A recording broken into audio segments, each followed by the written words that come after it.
বিসমিল্লাহির রহমানির রহিম। বাংলাদেশে ত্রয়োদশ নির্বাচন ফেব্রুয়ারি 12 তারিখ। আমাদের জাতিকে ঐক্যবদ্ধ থাকতে হবে। আর এবারে নির্বাচন হবে সুষ্ঠু এবং গ্রহণযোগ্য। যদি নির্বাচন সুষ্ঠু না হয় তাহলে জাতির ভবিষ্যৎ অন্ধকারের দিকে যাবে। তাই আমাদের উদ্দেশ্য, আমরা সকলে মিলে ঐক্যবদ্ধ হয়ে ডক্টর ইউনূস স্যারের নেতৃত্বে আমরা বাংলাদেশের নতুন বাংলাদেশ গঠন করতে হলে সকলকে ঐক্যবদ্ধ হয়ে ওই নির্বাচন করতে হবে। আর যারা বিদ্রোহী প্রার্থী হয়েছে দলের, তাদেরও কোনো সমস্যা নাই, আমাদের বিএনপিরও কোনো সমস্যা নাই। আমাদের বিএনপি অবশ্যই জয়লাভ করবে। তবে যারা এখনো দেখা যাচ্ছে বিশৃঙ্খলা সৃষ্টি করতে চাচ্ছেন, তাদের ষড়যন্ত্র সফল হবে না। কারণ এই বাংলাদেশ 24শে জুলাই বহু মানুষের রক্তের বিনিময় অর্জন করা বাংলাদেশ। অনেকে আহত হয়েছে, অনেকে পঙ্গুত্ব বরণ করেছে। আমরা আর এই বাংলাদেশে অরাজকতা দেখতে চাই না। আমাদের বেগম খালেদা জিয়া মরহুম, ওনার জন্য আমি দোয়া করি। উনি ছিলেন একজন গণতন্ত্রের মা, 3 বারের সাবেক প্রধানমন্ত্রী। বাংলাদেশের জনগণের জন্য তিনি তার আজীবন সংগ্রাম করে গিয়েছেন। এই গণতন্ত্রটি আজকের গণতন্ত্র না, এই 15 বছর ধরে আমাদের নেত্রী বেগম খালেদা জিয়া অনেক ধৈর্য ধারণ করেছেন। জেল, জুলুম, হত্যা অনেক কিছু হয়েছে। আমাদের জনাব তারেক রহমানকেও অনেক নির্যাতন করা হয়েছে। আমাদের দলের আরাফাত রহমান কুকু, ওনাকেও মারা গিয়েছে নির্যাতন করতে করতে। বাংলাদেশের জনগণ এমন একটি নির্বাচন পরিবেশ চায় যেখানে কোনো বৈষম্য থাকবে না, যেখানে কোনো মানুষ যে সমালোচনা করতে না পারে যে নির্বাচন গ্রহণযোগ্য হয়েছে না, এরকম কিছু করা যাবে না। তবে আমাদের ডক্টর ইউনূস স্যার, আমরা চাই আপনার নেতৃত্বে যেন নতুন বাংলাদেশ সুন্দর করে গঠন হয়। কারণ এখন যদি বাংলাদেশ যদি নির্বাচন গ্রহণযোগ্য না হয় তাহলে কিন্তু বাংলাদেশে আবার বিশৃঙ্খলা শুরু হবে। তাহলে আমাদের লক্ষ্য থাকতে হবে যে আমরা সকলকে ঐক্যবদ্ধ হয়ে একটি নির্বাচন প্রতিযোগিতা করব, প্রতিহিংসা নয়, যাতে বাংলাদেশের জনগণ বিশ্বের দরবারে মাথা উঁচু করে দাঁড়াতে পারে ডক্টর ইউনূস স্যারের নেতৃত্বে।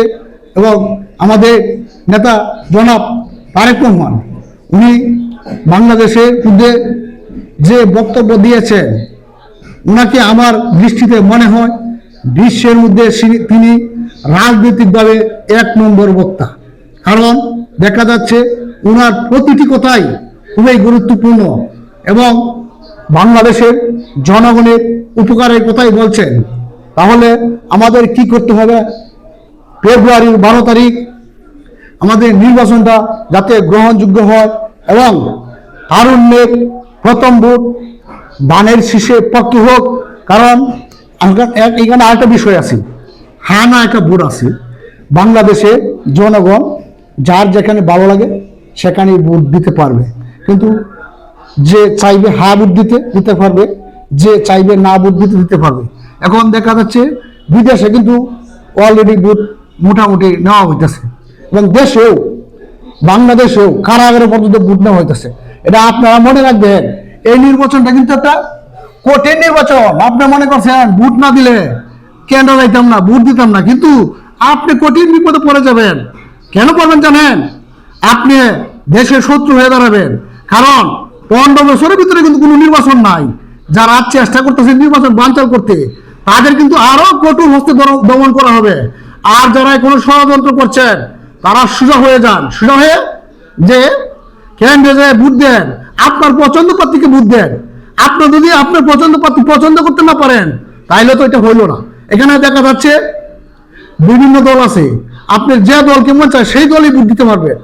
আর এখনো যারা ষড়যন্ত্র পায়তারা করছেন তাদের কিন্তু নির্বাচনের পর আরো কঠিন বিচার হইব। মনে করছেন যে নির্বাচন গেলে গায়ে আমরা সঠিক হয়ে যায়। বাংলাদেশে দেখছেন অনেক হত্যাকাণ্ড হয়েছে, এই প্রত্যেকটা হত্যাকাণ্ডের বিচার যেন কঠিন থেকে কঠিন করা হয়, কারণ এই সমস্ত ঘটনা যেন বাংলাদেশে আর না ঘটে। এমন বিচার হবে যারা এই হত্যাকাণ্ড করেছেন 15 বছর পর্যন্ত কেউ যেন রেহাই না পায়। এই নির্বাচনটা কিন্তু জনগণের একটা নির্বাচন, জনগণ চাচ্ছে একটা গ্রহণযোগ্য নির্বাচন। এই নির্বাচনে যদি কেউ ভোট কারচুপি করার চেষ্টা করেন, পাইতারা করার চেষ্টা করেন, তাদের উদ্দেশ্যই কিন্তু সফল হবে না। বাংলাদেশের মানুষ এখনো রাজপথে আছে। যতক্ষণ পর্যন্ত বাংলাদেশে সুষ্ঠু নির্বাচন না হবে ততক্ষণ পর্যন্ত রাজপথে থাকবে। আমি আগে একটা কথা বলেছিলাম, আপনার মনে আছে যে এটা স্থানীয় সরকার নির্বাচনে আমি প্রায় 5,500 ভোট পাই। এখানে আমাকে 66 ভোট দেওয়া হয়। ওই 66 ভোট দেওয়ার পর আমি বলেছিলাম, কিন্তু আমি মিটিংয়ে বলেছিলাম, যদি আমার ভোট চুরি করা হয় তাহলে কিন্তু সারা বাংলাদেশে আবার কিন্তু গণতন্ত্র প্রতিষ্ঠা হবে। কিভাবে প্রতিষ্ঠা হবে? যে আন্দোলন চলতেই থাকবে যতক্ষণ পর্যন্ত খুনি হাসিনা পদত্যাগ না হয়।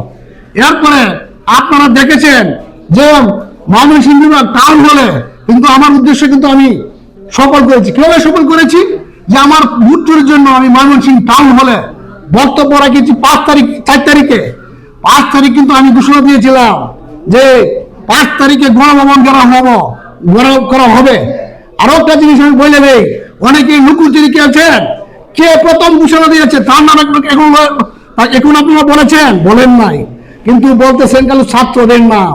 এগুলো কি আপনারা কি জানেন না? সেখানে কি মিডিয়া ছিল না? সবকিছুই ছিল। তাহলে এই ভিডিও কোথায় গেল? আপনাদের লুকোচুরি আমি ধাক ভাঙ্গা জবাব দিব।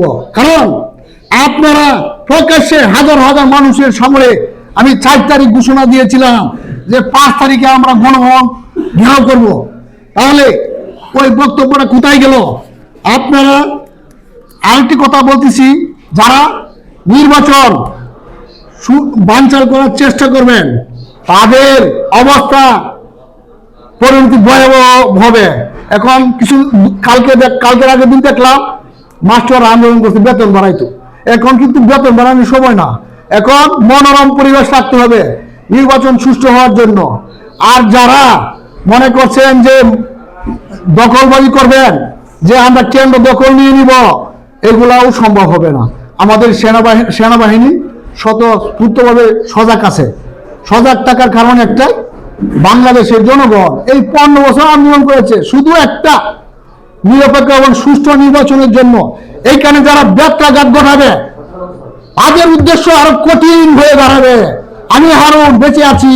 ওই যে 4 তারিখে ঘোষণা দিয়েছিলাম 5 তারিখে গণভবন ঘেরাও করব। যদি কেউ এরকম চেষ্টা করেন আবার কিন্তু সারা বাংলাদেশে আন্দোলন শুরু হয়ে যাবে। এই কারণে আপনারা সকলে একটা সুষ্ঠু নির্বাচনের পরিবেশ তৈরি করেন।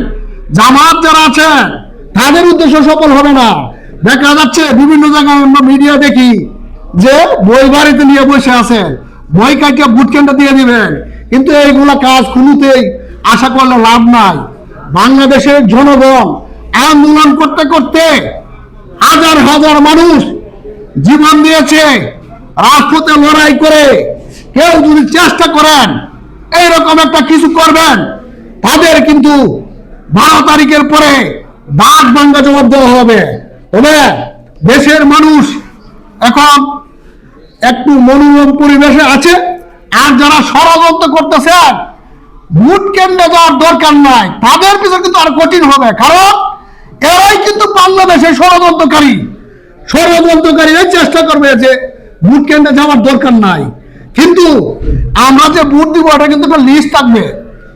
লিস্ট কেমন লিস্ট থাকবে? আমরা যে ভোট কেন্দ্রে যাব, ভোট কেন্দ্রে গেলে কিন্তু একটা বই থাকে প্রত্যেকে কিন্তু দাগ কাটা হয়। এগুলো আপনারা খেয়াল রাখবেন। আপনাদের উদ্দেশ্য সফল করতে হলে আগে ভোট দেন, ভোট দিয়ে গণতন্ত্র প্রতিষ্ঠা করেন। যদি গণতন্ত্র প্রতিষ্ঠা করতে না পারেন তাহলে আপনার ভোট দিয়ে তো লাভ নাই, ভোটে আপনার থাকবে না। কারণ দেখা যাচ্ছে অনেকে মেম্বারে ইলেকশন করে, কি করে মেম্বারে ইলেকশন করা হলে দেখা যায় যে 200 ভোট কাটতে আছে, আমরা হাসি 600, এইবার হাসি 400, অন্তত 200 কাটতে আছে, এবার ভোট হয়েছে 600। তাইলে লাভটা কি নির্বাচন করবে? আগে ওই জায়গাটা প্রতিষ্ঠা করতে হইলে তার উন্নয়নের প্রথম ভোটটা কি করতে হবে? ধানের শীষে দিতে হবে। ধানের শীষে দিলে সারা বাংলাদেশ নিরাপদ থাকবে। এবং আমাদের জনাব তারেক রহমান তিনি একটি কথা বলতেছেন যে বারবার যে ফ্যামিলি কার্ড দিবেন, কৃষি কার্ড দিবেন। হ্যাঁ, প্রত্যেকটা কথাই কিন্তু তার উন্নয়নমূলক, তার পরিকল্পনা ঠিক আছে। তবে বাংলাদেশ জাতীয়তাবাদী দল বিএনপি যারা এখনো বাইরে আছেন দলের সাথে, যদি আপনি বাইরে যাই নির্বাচন করেন তাহলে এটা একটা বিদ্রোহী নির্বাচন হলেও আপনি জাতির সাথে বেইমানি করলেন। জাতির সাথে বেইমানি মানে আমাদের মরহুম বেগম খালেদা জিয়ার সাথে বেইমানি করলেন। খালেদা জিয়ার সাথে বেইমানি করা মানে আপনি মির্জাফরের পথে চলে গেলেন। এখনো সময় আছে, সকলেই ধানের শীষের পক্ষে এসে বিএনপির পক্ষে কাজ করে এই আশা ব্যক্ত রেখে আমি আমার বক্তব্য শেষ করলাম। খোদা হাফেজ।